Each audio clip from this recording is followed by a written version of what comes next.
Welcome to this explainer, where we're unpacking the epic macroeconomic tug of war that is literally defining 2026. Right now, we're witnessing a fascinating and frankly unprecedented collision of global forces. On one side, severe geopolitical friction creating massive shocks in the physical world.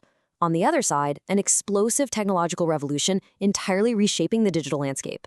So today, we're going to break down exactly what the latest data from Fitch Ratings and RBC Global Asset Management is telling us about this really precarious balancing act. So here is the million-dollar question for 2026.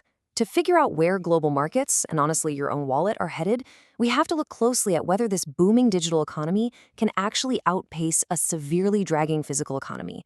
It's a high-stakes race between the massive headwinds of skyrocketing energy costs and the really powerful tailwinds of AI infrastructure.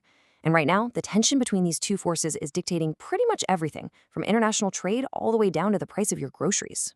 Section 1. The oil price shock. A geopolitical headwind.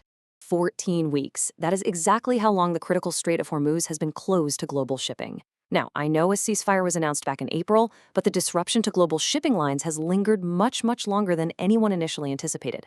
And because of this sustained closure, analysts at Fitch Ratings had to go in and significantly adjust their macroeconomic models. They've actually revised their 2026 Brent crude assumption up to a punishing $87 a barrel. To put that into perspective, that's a massive jump from their previous $70 forecast. This physical bottleneck is creating a very real energy shock. It's forcing supply chains to entirely reroute across the globe and obviously driving up costs at every single fuel pump. And as you can see, this sustained energy shock has forced widespread downward revisions to global economic growth. Just look at the numbers. The world GDP growth forecast trimmed down by 0.2 percentage points to 2.4%. The United States is taking a 0.3 percentage point hit, bringing expectations down to 1.9%, and the Eurozone is feeling it even more severely, revised down to a pretty sluggish 0.9% growth. Why does this matter to you? Well, it's pretty simple. Higher, persistent inflation from oil directly squeezes your real wages. It dampens consumer discretionary spending, meaning, people buy less of the things they want because they're forced to spend more on the things they need, while simultaneously jacking up essential input costs for businesses across the board. Section 2. The AI boom cushion, a digital tailwind. We are witnessing a really ferocious tug of war right now between rising energy input costs that are threatening corporate profit margins and an explosive boom in AI-related capital goods.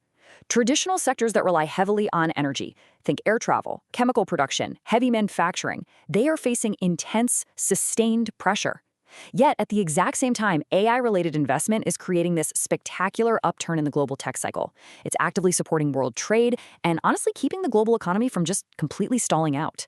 It's kind of ironic, really, if you think about it. The entirely digital AI revolution is desperately relying on massive amounts of physical power, shipping, and hardware just to keep growing. Check out this staggering figure. Global semiconductor sales skyrocketed an incredible 80% year over year in March of 2026. On top of that, U.S. IT investment grew by an astonishing 18% in the first quarter alone. It's this massive, insatiable surge in demand for tech components that is almost single-handedly keeping global trade afloat and fiercely boosting Asian exports. When we dig into the data, U.S. capital goods imports jumped nearly 30% year over year.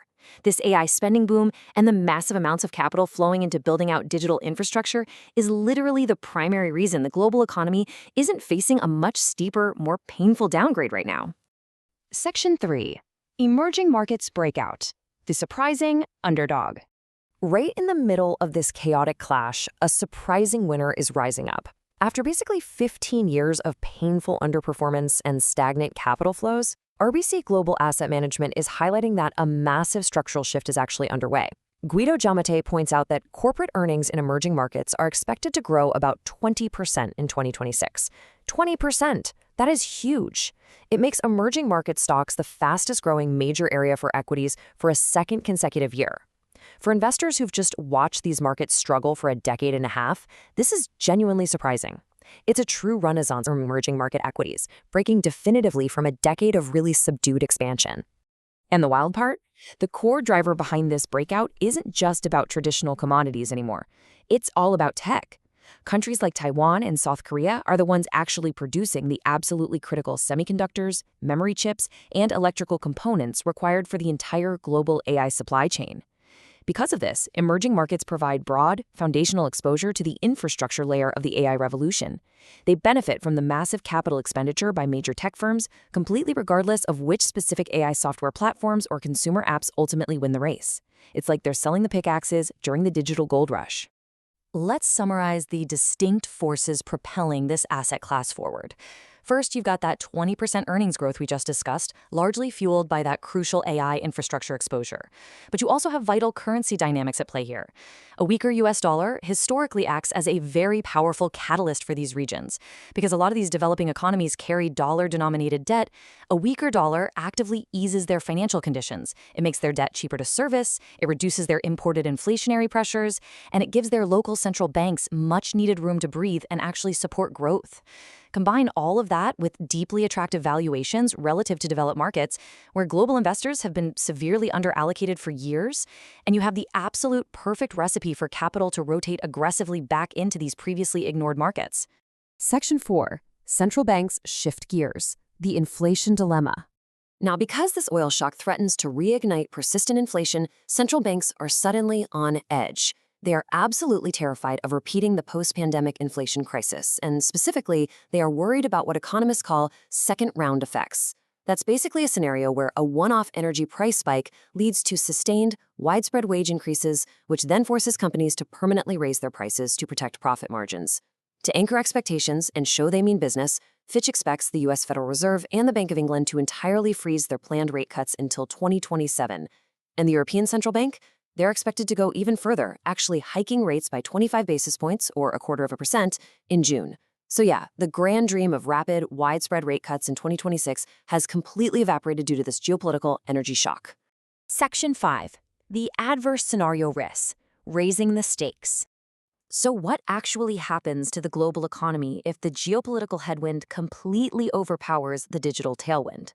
Well, Fitch has modeled a terrifying adverse scenario that shows exactly how this domino effect could play out.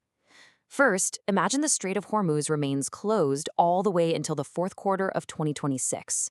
Then, as a direct result, oil prices surge to an average of $100 a barrel for the entire year.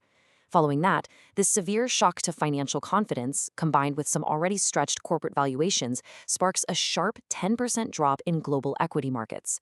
Finally, tighter credit conditions and suffocating energy costs drag U.S. economic growth down to a mere 0.8% over the next 12 months. This scenario pushes the global economy dangerously close to stagflation, which is a really paralyzing environment of remarkably low growth coupled with punishingly high inflation.